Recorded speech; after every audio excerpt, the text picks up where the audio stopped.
The Patriots fanbase is buzzing as the NFL offseason hits a critical stretch. With training camp just around the corner, there's a growing sense of urgency in Foxborough not just to fine-tune the roster, but to make bold decisions that could shape the identity of the team heading into the 2025 season. Today, we're diving into the names, the strategies, and the big questions looming over this New England squad as they look to turn potential into performance.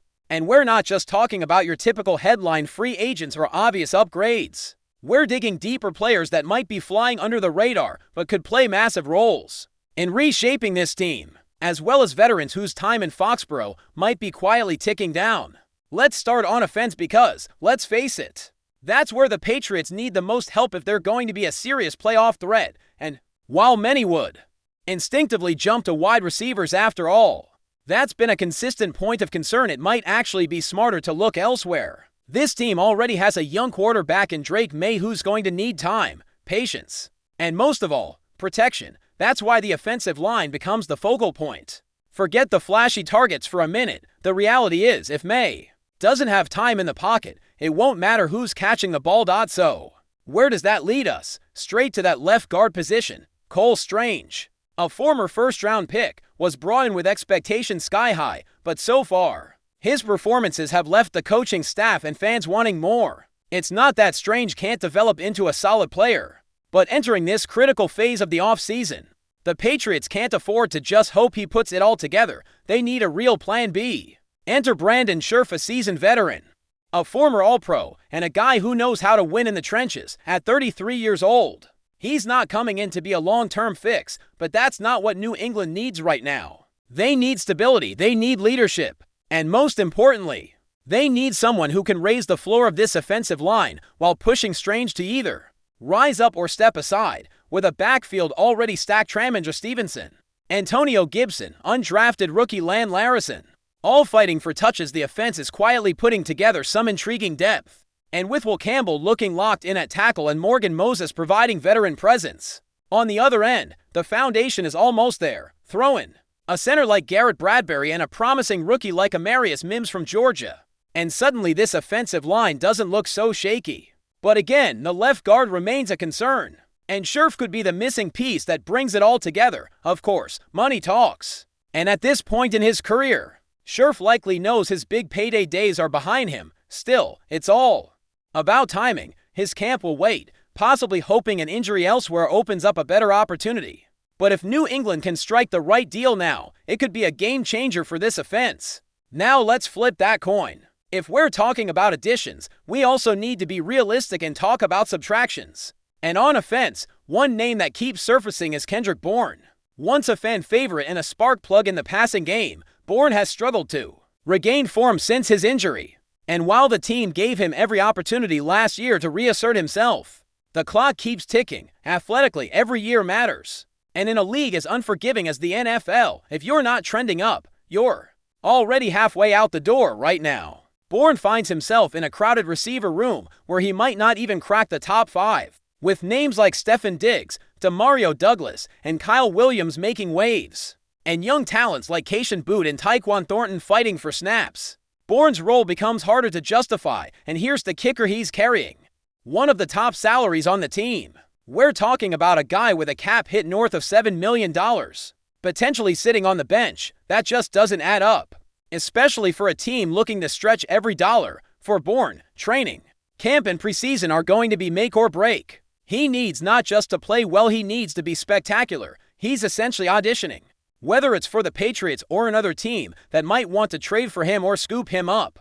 If he's cut, his situation is one of the clearest examples of how quickly things can change in the NFL. One year you're a starter, the next you're fighting just to make the roster. And unless he turns heads in a big way, it's hard to see a scenario where Kendrick Bourne is still wearing navy and red come September. Now let's head over to the defensive side of the ball, where similar conversations are unfolding. One name to watch closely is Anfernee Jennings, a physical, hard-nosed outside linebacker. Jennings just hasn't developed into the player the Patriots hoped he'd become. And with new blood coming into the edge rotation, guys like Harold Landry and K'Lavon Chaisson, the writing might be on the wall. The edge room is getting deeper, and Jennings might not have enough left to hold onto a spot. Much like Bourne, The problem isn't just production, it's the price tag. Jennings is set to earn over $5 million this year, which is a hefty sum for someone who might not even be in your top 2 on the depth chart, and in a salary cap league, those numbers start to stick out real fast. Teams need their top earners to be top producers, and if that equation doesn't work, changes get made. For Jennings, the task is simple but daunting: either prove you're an essential piece of this defense, or pack your bags, because when roster cuts come, sentimentality doesn't factor in. It's about value, and right now, the numbers don't favor him. As the Patriots weigh these internal decisions, they're also scanning the market for late additions that could provide a spark. And on defense, there are a couple of intriguing possibilities. First up, how about a familiar face? Matthew Judon, the veteran pass rusher who's still a free agent, could be an ideal late signing if the financials line up. Judon knows the system, knows the expectations, and could bring that veteran leadership to a young front seven. Whether he's holding out for a contender or a better deal, the door should absolutely be open in Foxborough. The key with Judon, and really with any veteran at this stage, is understanding the motivation.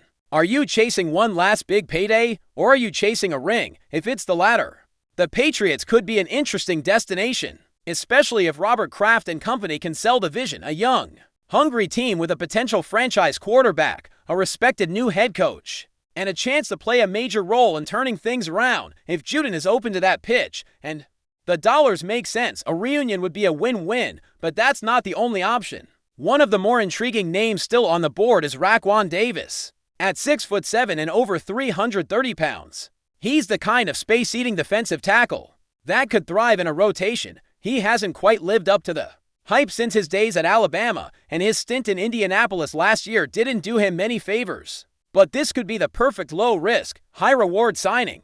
The Patriots already have studs like Christian Barmore and Davin Godchaux anchoring the line, and young guys like Keon White and rookie Bryce Baringer pushing for reps. Bringing in someone like Davis wouldn't be about carrying the load. It'd be about complementing what's already there. Let him play early downs, clog up the middle, and then rotate out for pass rush situations. And with his market value low after an underwhelming season, you could get him on a prove-it deal for $1 million or $2 million, giving him the chance to reestablish his stock while helping the team in the process. That's the formula that New England should be looking at right now. Smart, calculated moves that provide upside without wrecking the cap. Guys like Scherf, Judon, and Davis aren't going to be long-term fixtures, but they can be stabilizers, they can be tone setters, and most importantly, they can help bridge the gap between youth and experience as this new era of Patriots football takes shape. The decisions ahead won't be easy, but they are necessary. Bill Belichick might be gone, but the principles of team building remain the same. Get value, get production, and never be afraid to move on from a name if the performance isn't there. That's where Mike Vrabel and Elliott Wolf come in. Their job now is to balance that long-term vision with the short-term need to be competitive. And that starts with making the tough calls. As the Patriots march toward training camp, there's a sense that the next few weeks will determine more than just a 53-man roster. These decisions, who stays, who goes, who steps in as a surprise contributor, will help define the tone of this team heading into the regular season. And while so much of the attention will be on the quarterback battle and the offensive identity, it's the depth decisions and the roster mechanics that often make the biggest difference come November and December. Before we continue, don't forget to subscribe to Patriots Hub and give this video a like. Your support helps us keep delivering the latest updates on our New England Patriots. And don't be shy, share your thoughts on the news in the comments below. Foxborough is buzzing with rumors this week, and at the center of the storm is rookie wide receiver Jalin Poke. Multiple unconfirmed reports suggest that the New England Patriots could be on the verge of cutting ties with the young prospect just months after selecting him in the 2024 NFL Draft. While nothing has been officially confirmed by the organization, the whispers around Gillette Stadium have grown too loud to ignore. Sources close to the team hint at rising tensions in the locker room, with Poke's name repeatedly coming up in conversations about internal division. Some insiders suggest a rift forming within the wide receiver group, with veterans reportedly unhappy about Poke's role or lack of production early in camp. Whether this is a clash of egos, a matter of performance, or something deeper behind the scenes remains unclear. But it's clear that the unity of the roster is under pressure. The former Washington Husky came into New England with high expectations, An undeniable upside, his speed, route running, and toughness made him a standout in college. But transitioning to the NFL is never easy, and there have been quiet rumblings that Poke hasn't quite found his rhythm. Under new offensive coordinator Alex Van Pelt's system, a few drops in OTA practices, combined with an underwhelming minicamp showing, have reportedly raised eyebrows among the coaching staff. Still, cutting a rookie so soon after investing in his potential would be a bold move, even by Patriots standards. That said, Bill Belichick is no longer calling the shots, and this new era of leadership seems less inclined to wait around for development. If they believe it could cost them in the short term, it's important to remember nothing is official yet. This could all be smoke without fire, a typical preseason swirl of speculation, but in New England, where drama often brews beneath the surface, even a rumor can speak volumes. Whether Poke survives this storm or becomes one of the summer's most surprising cuts remains to be seen. One thing's certain, all eyes are now on Jalin Poke and his place in Foxborough. That's it for this update. If you enjoyed the video and want to stay updated with exclusive news about our New England Patriots, be sure to subscribe to Patriots Hub and hit that like button. We can't wait to hear your thoughts in the comments. See you in the next video.